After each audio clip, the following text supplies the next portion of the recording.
Fala pessoal, tudo bem? Eu fiquei horas falando, não percebi que a outra gravação tinha cortado abruptamente. Olha o tempo aqui, se você olhar o time que tava lá e o time que tá aqui, foi o tempo que eu perdi falando.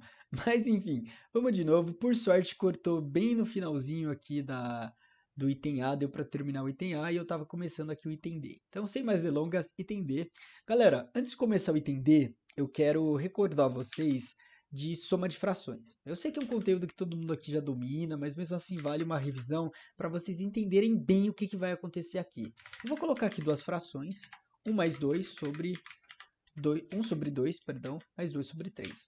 A gente aprendeu que para somar essas duas frações, eu preciso igualar os denominadores. Então eu tenho que achar frações equivalentes cujos denominadores sejam iguais. Então nesse caso, eu vou multiplicar todo mundo aqui por 3. Então 1 vezes 3 dá 3. 2 vezes 3 dá 6.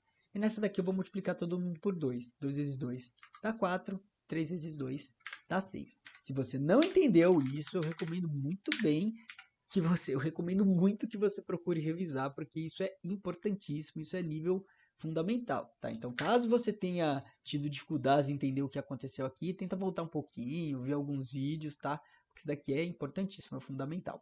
Legal, deu 7 sobre 6. Uma outra maneira de fazer isso daqui, que foi a maneira pela qual eu aprendi a primeira vez e que meu professor chamou de regra da borboletinha, é o seguinte, galera, também funciona, tá? É um pouco mais bruto, porque pode fazer com que lidemos com números maiores, mas sempre funciona. Eu vou multiplicar os denominadores, tá? Então eu vou fazer 2 vezes 3, que dá 6. E aqui em cima eu vou cruzar as pontas, ó. 1 vezes 3 vai dar 1 vezes 3, que é o próprio 3, mais 2 vezes 2, que dá 4. Ó.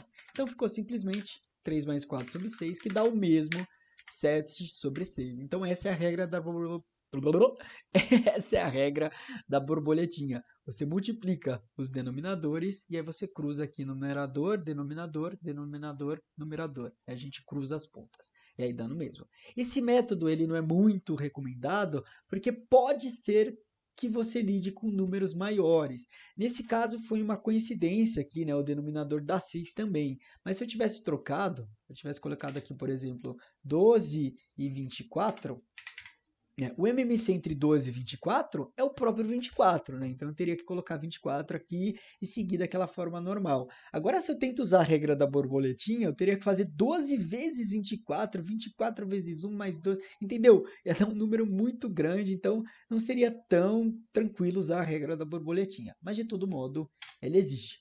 Por que eu estava falando da regra da borboletinha? Porque nesse caso é o que eu farei aqui. Eu vou usar a regra da borboletinha para liquidar esse problema. Então, vou fazer n mais 1 fatorial vezes n fatorial. Vamos escrevendo aqui, ó, é o produto dos denominadores, n mais 1 fatorial vezes n fatorial. E agora eu vou cruzar as pontas, ó, 1 vezes n fatorial, é o próprio n fatorial, mais n menos 1 vezes n mais 1 fatorial.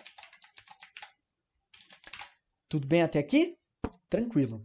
Agora, galera, o que eu farei? Ó, repara que eu tenho n fatorial aparecendo aqui, deixa ele em vermelho, e eu tenho um n fatorial, ficou só exclamação, aparecendo aqui, e eu tenho n fatorial aparecendo aqui, beleza?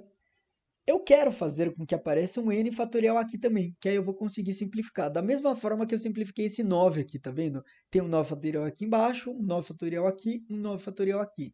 Eu vou tentar fazer com que apareça um n fatorial aqui. Para isso eu vou mexer nesse carinha aqui. Lembra que a operação de fatorial faz? É o carinha vezes o carinha menos 1, vezes o carinha menos 2, assim sucessivamente. Então faremos isso aqui, ó. N mais 1 fatorial. Isso é n mais 1 vezes n mais 1 menos 1. E se eu quisesse continuar com isso, eu colocaria n mais 1 menos 2, n mais 1 menos 3 e assim sucessivamente. Só que eu já vou parar aqui. Por que eu já vou parar aqui? Ó? Porque quando eu escrevo n mais 1 menos 1, né? Mais 1 menos 1, sumiu. E já apareceu o carinha que a gente quer, né? Já apareceu o n fatorial. Tá vendo? Ó? Já está aqui. Bonitão. Então eu consigo simplificar esse n fatorial com esse n fatorial com esse n fatorial. Então nessa expressão toda, quem que vai sobrar? Vai sobrar o número 1 aqui, né? Lembrando, quando eu corto, sobra o número 1. É a mesma ideia do 9 fatorial. Ó. Lembra, quando eu cortei esse 9 fatorial aqui, o que sobrou? Sobrou o 1. Se você está com dificuldade de entender o que está acontecendo aqui, dá uma olhadinha no vídeo passado, porque é praticamente a mesma coisa. A única diferença é que dessa vez tem fatores literais aqui, né? Não são números, são letras, mas a ideia é a mesma. Ó. Sobrou o 1 mais n menos 1, n mais 1, certo? E aqui embaixo sobrou n mais 1 fatorial. Beleza? Agora, cara, só para terminar, ficar bonitinho, isso daqui é uma diferença, né? Um produto da diferença. N mais 1, n menos 1. Eu posso reescrever isso daqui como n ao quadrado menos 1 ao quadrado. 1 ao quadrado é o próprio 1, tá? Então vamos deixar assim. E aqui embaixo ficou n mais 1 fatorial. Tranquilo, simples assim. Agora, para terminar, galera, esse 1 eu vou simplificar com esse menos 1. Então, a resposta do problema é n ao quadrado sobre n mais 1 fatorial. Ah, professor, mas ainda tem um fatorial aqui, eu não preciso sumir com ele? Não precisa, tá? A questão não está pedindo para que a gente suma com os fatoriais. Ela está pedindo simplesmente para que a gente simplifique, tá? Então, a gente tinha esse trambolho aqui e a gente simplificou isso daqui simplesmente para essa expressão, tá? Então, ficou muito mais tranquilo de lidar. Belezinha? É isso então, pessoal, item D. Os outros itens, eu acredito que com o item D explicado, item A explicado, né, vocês vão conseguir lidar com os outros itens porque eles seguem pela mesma linha de raciocínio, tá? E na 29 é bem tranquilo, né? É só a gente descobrir aqui quais valores de n se encaixam aqui para resolver as equações, tá? Algumas aqui são até imediatas, por exemplo, essa B aqui é 5 fatorial dá 120, então não precisa nem pensar muito para resolver isso aqui. Tranquilo? É isso então, galerinha. Qualquer dúvida, vocês podem me chamar no Google Chat ou perguntar em sala de aula. Forte abraço e até logo!